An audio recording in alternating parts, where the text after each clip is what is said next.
100% guarantee দিয়ে বলতে পারি, যারা পটল খেতে পছন্দ করে না তারা এই পটলের রেসিপিটা চেটেপুটে খাবে। এর জন্য পটলের সবুজ অংশটাকে হালকা করে ছুলে নিয়ে মাঝামাঝি চিড়ে দিতে হবে। অল্প অল্প করে কাট দিতে হবে যাতে মশলাটা ভালোভাবে ঢুকে যায়। এর জন্য 2.5 চামচ পোস্ত, 1 চামচ সাদা তিল, এখানে নিয়েছি 4 মগজ, গোটা কতক বাদাম আর 2টো কাঁচা লঙ্কা। প্রথমে শুকনো কড়াইতে বাদামটাকে একটু হালকা করে ভেজে নেব। বাদামটা ভাজতে তো একটু সময় লাগবে, সেই জন্য কম আছে বাদামটাকে হালকা করে ভেজে নেওয়ার পরে ওই মশলাগুলো দিতে হবে। এই মশলাগুলো বেশি ভাজা দরকার নেই, তাহলে পুড়ে যাবে। হালকা করে একটু ভেজে নিতে হবে। আর তার আগে একটু সামান্য সর্ষে দিলাম, 1/2 চামচেরও কম একটু সাদা সর্ষে দিয়েছি। এবার মশলাটা কড়াই থেকে নামিয়ে আমি জলে ভিজিয়ে রাখবো। অনেকক্ষণ জলে ভিজিয়ে রাখলে মশলাটা খুব ভালোভাবে বাটা যাবে। এখানে 2টো আদা দেখাচ্ছি, 2টো আদা নেব না, একটা আদা তুলে নিলাম, অল্প একটু আদার টুকরো দিলাম। এবার মশলাটা পেস্ট করে নেব। মশলাটা দেখো খুব সুন্দরভাবে পেস্ট হয়ে গেছে।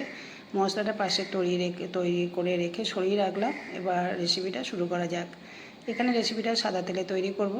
ঠিক 2 চামচ তেল দিয়ে পটল কটা ভেজে নিচ্ছি। এখানে 6টা মাত্র পটল দিয়েছি। পটলটা ভাজবার আগে নুন, হলুদ আর সামান্য একটু সর্ষের তেল মাখিয়ে নিয়েছি। এতে পটলটা খুব ভালোভাবে ভাজা হয়ে যাবে। পটলটাকে ভালোভাবে ভেজে অন্য একটা পাত্রে তুলে নিলাম। এরপর ওই তেলেই দিচ্ছি একটা শুকনো লঙ্কা ফাটিয়ে আর 1 চামচ কালো জিরে। ফোড়নটাকে কয়েক সেকেন্ড ভেজে নেওয়ার পর বাটা মশলাটাকে দিয়ে দেবো।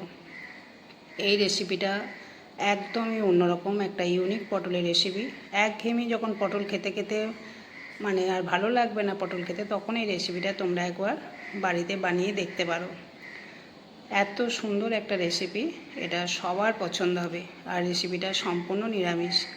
পোস্তটাতে অল্প একটু, পোস্তর সাথে যে মশলাগুলো বাটলাম অল্প একটু জল দিলাম এখানে। এরপরে দিতে হবে পরিমাণ মতো নুন আর সামান্য একটু আমি কাশ্মীরি লঙ্কা গুঁড়ো দিচ্ছি।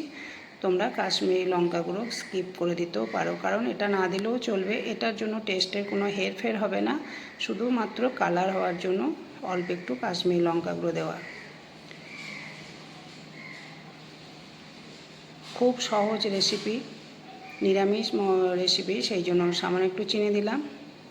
এরপরে ভেজে রাখা পটলটাকে দিয়ে আঁচ কমিয়ে 7 থেকে 8 মিনিট ফুটিয়ে নেবো। আঁচটা একদমই কমিয়ে দিতে হবে।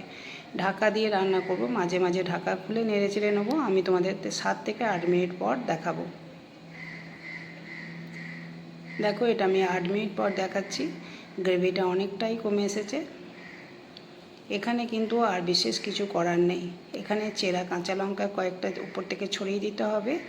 আর সর্ষের তেল দিলে, যেহেতু পোস্তর সাথে ওই মশলাগুলো দিয়েছি, এখানে সর্ষের তেল দিলে খুব সুন্দর একটা ফ্লেভার আসবে, সেই জন্য কাঁচা সর্ষের তেল উপরে ছড়িয়ে দিলাম।